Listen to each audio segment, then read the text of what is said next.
The Incom T-65 X-Wing is the fighter that killed the Death Star. An almost perfect balance of speed, maneuverability, and defensive shields makes this the fighter of choice for Rogue Squadron, except when the mission profile disallows it. In addition to 4 blaster cannons, the X-Wing can carry a number of proton torpedoes. It's powered by 4 fusible thrust engines and requires an onboard astromech droid for peak performance.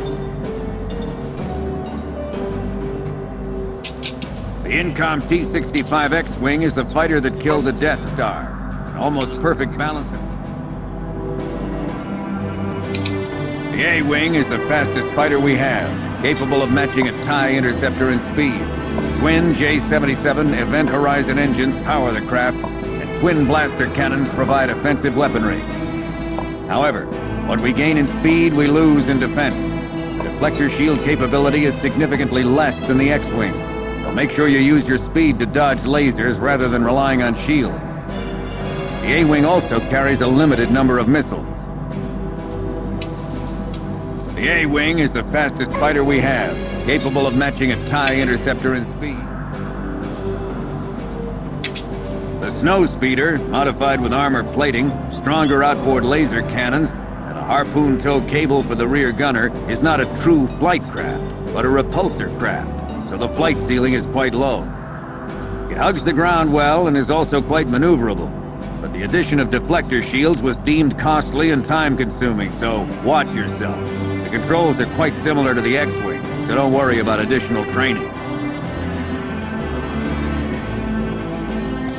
The Snow Speeder, modified with armor plating, stronger outboard laser cannons, and a harpoon tow cable for the rear gunner, is not a true...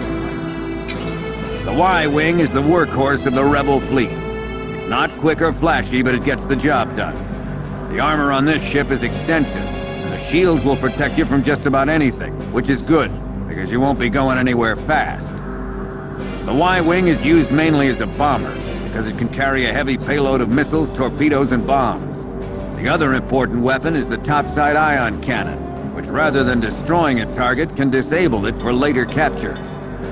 Our cannons have a computer-assisted auto-fire feature, so don't forget that when you're in the heat of battle. The Y-Wing is the workhorse of the Rebel fleet. It's not quick or flashy, but it gets the job done. This is a new craft, fast, light, and unpredictable. The V-Wing carries 2 blaster cannons which can be fired at a normal rate or in the rapid-fire position. Rapid-fire is useful for strafing ground targets, but it overloads the cooling units and can often cause a complete burnout. In addition, the thrust engines have been modified to supply an incredible amount of power over a short distance. These are generally used to evacuate a pilot from a dangerous area, as the V-Wing carries no shields and very little armament.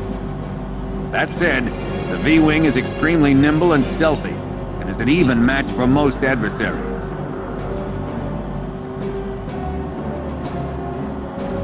This is a new craft, fast, light, and unpredictable. The V-Wing carries 2 blaster cannons.